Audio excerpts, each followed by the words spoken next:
Okay, ready? 1, 2, 3, okay please.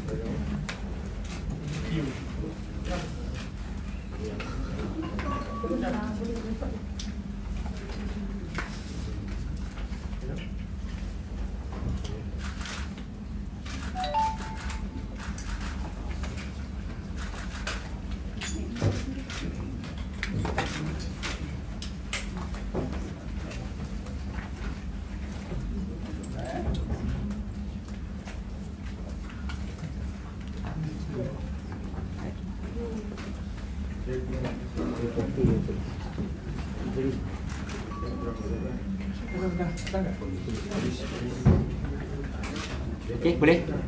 No, not yet. Boleh. Dia nak mula sekarang. Saya? IGP. IGP. Sebelum ni, dah ni depan kan.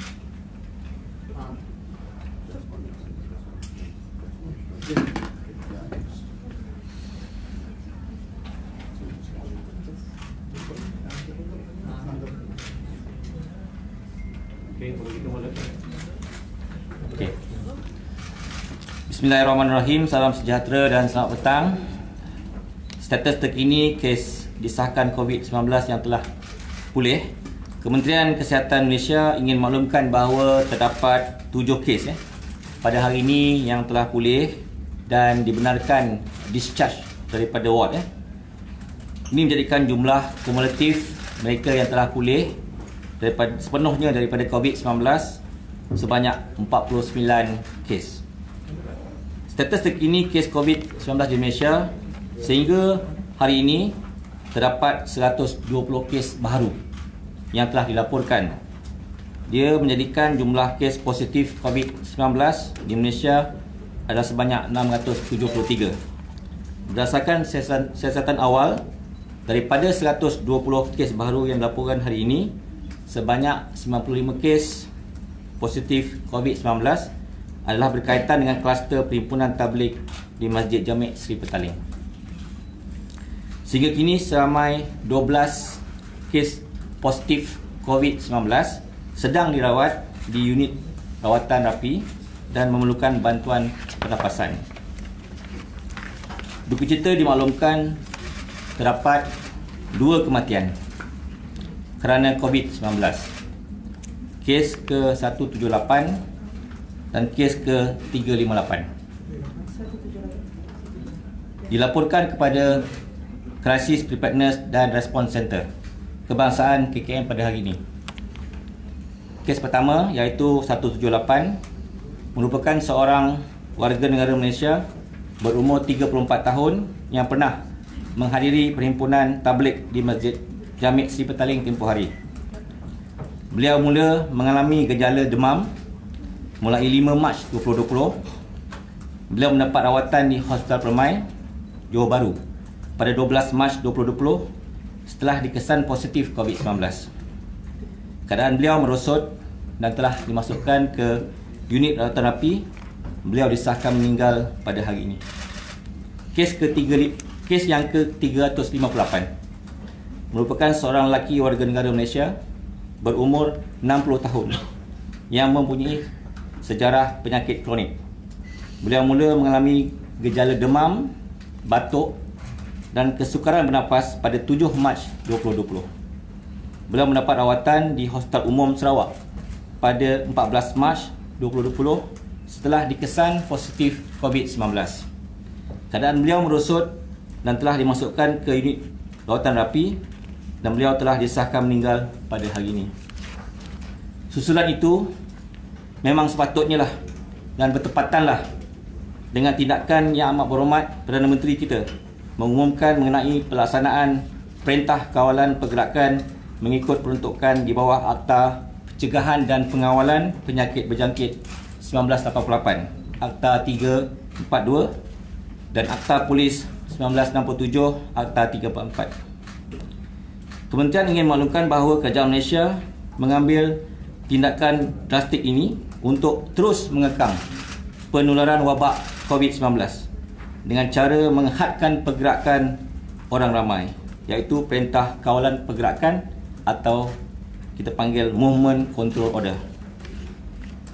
Pendekatan ini memang perlu dilaksanakan oleh Kerajaan Malaysia bagi mengelak lebih ramai rakyat Malaysia negara ini daripada dijangkiti COVID-19 dan membendung serta mengekal rangkaian penularan virus COVID ini. Walaupun perkhidmatan kesihatan akan terus dipertingkatkan dan kerjasama pelbagai pihak dan sama ada awam dan swasta perlu diteruskan. Kerajaan ingin menggesa orang ramai untuk mematuhi segala arahan berkaitan dengan Perintah Kawalan Pergerakan Akta 342 ini dan terus akan dikuatkuasakan mulai 18 Mac 2020 hingga 31 Mac 2020. Kegagalan mematuhi mana-mana arahan tersebut sekiranya disabitkan dengan kesalahan boleh dikenakan hukuman di bawah Seksyen 24 Akta 342. Setiap individu perlu menjadi rakyat Malaysia yang bertanggungjawab dan menjalankan peranan masing-masing untuk membantu kerajaan Malaysia dalam membendung penularan kejadian COVID-19. Antara tindakan yang harus diambil oleh setiap rakyat Malaysia bagi mencegah dan mengawal penjangkitan COVID adalah terus mengamalkan tahap kebersihan yang optimum pada setiap masa, seperti kerap mencuci tangan dengan menggunakan air dan sabun atau bahan pencuci tangan hand sanitizer.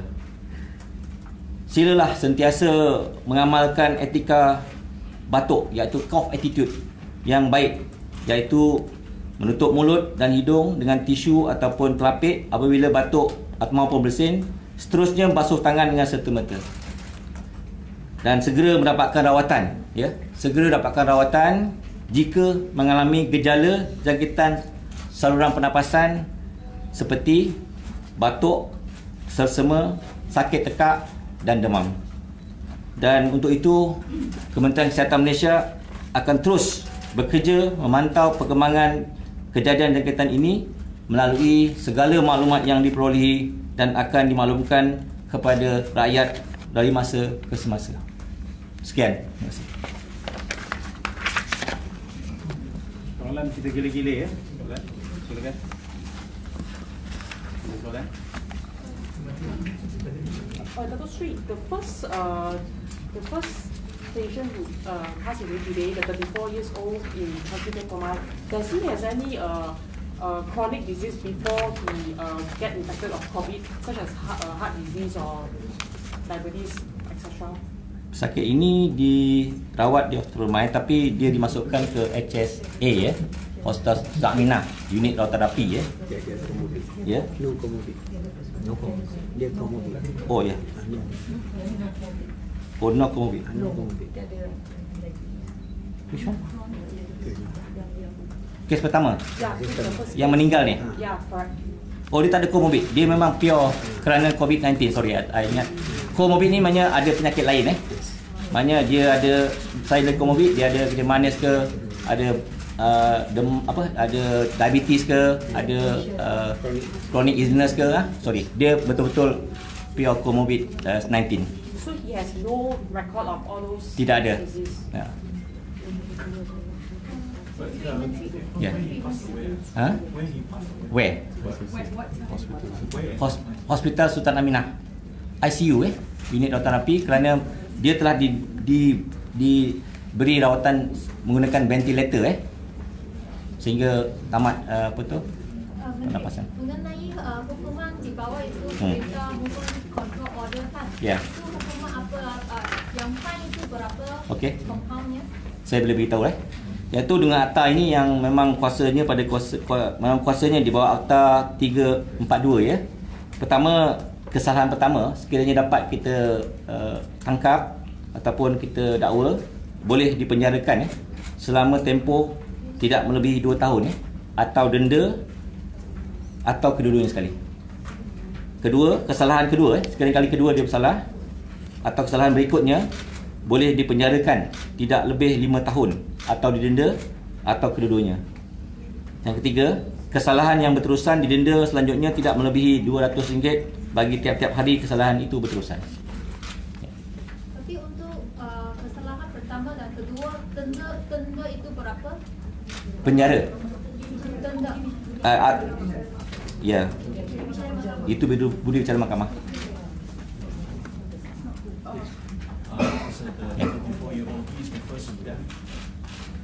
Which is the first death, the Sarakian or the man from Johor? Oh, meninggal dunia. Siapa yang mula?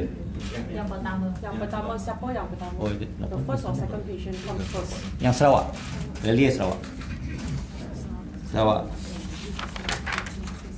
Kes yang ke-358 Kita ada sekarang ni, as you know, kita ada 673. Kita sebut kes ke berapa Jadi yang meninggal dunia daripada 673 kes ialah kes yang ke-178 dan kes yang 358, iaitu gelombang kedua ya. Tadi kes 178 dia meninggal pukul berapa dia dah? Oh tu spesifik sangatlah. Dia pagi tadi. Menteri, Ya. setakat hari ini berapakah jumlah total case dari kluster case 106 and berapa dari kluster Khalid exemplary? Oh, that is The sulit. two main cluster, right? Ya. Kluster tablik. Kluster tablik. Okey, daripada total 673 hari ini, kluster tablik ialah 428. Another cluster, the UOA. Iaitu bakilah 673 tolak 428. Kita sekarang ni gelombang kedua ni kluster tablik. So kluster tablik saja dah 428 orang berbanding 673. Yes. Ada syarikat-syarikat yang tak bagi kerja-kerja ke rumah, suruh kerja, apa lah? Oh, itu arahan yang akan saudara perolehi daripada Majlis Keselamatan Negara ya. Dato' Sri, you mentioned that the 60 years old patient who passed away in Sarawak, he has sejarah penyakit kronik. So Yeah. what is the penyakit kronik refers to? Dia ada diabetes. Ni kita panggil comorbid comorbidity lah. Dia ada morbidity tu, comorbidity dia ada sekali dengan diabetes mellitus, hypertension dan lipid lah, dyslipidemia ya. So does this imply that those patients who had this chronic disease, the risk of it? Yeah, the risk of patient with another illness when they have COVID-19 is more vulnerable than if they are don't have any illness before.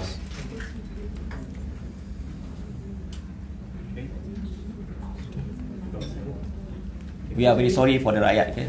Yeah. Sebelum ni kementerian ada buat kerjasama dengan pihak swasta yang buat ujian saringan COVID daripada rumah. Dengan arahan terkini kerajaan tu, adakah benda ni diteruskan atau macam mana? Selagi dia melibatkan kesihatan, apa yang dipanggil Uberization ataupun petugas-petugas Kementerian Kesihatan sendiri pun akan ke rumah ya.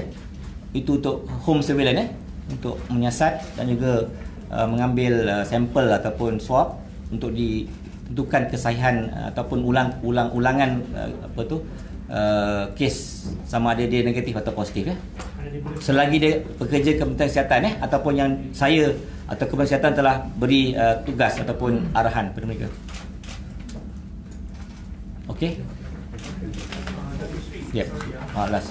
Since the perintah will be enforced 12 AM midnight, so from tomorrow onwards, will the press conference be conducted through live only because we don't want mass gathering of people around like what we see here today. So will it be conducted through like every live only or? Ya, Kementerian Kesihatan tetap melaporkan setiap hari tentang keadaan kedudukan kesihatan rakyat Tapi tentang akta tersebut kita ada majlis keselamatan. Like the press conference now, will it be conducted? Ya, we see. Kita ada dua cara. Satu, saya sebagai Menteri Kesihatan akan membuat press conference iaitu visual and image lah.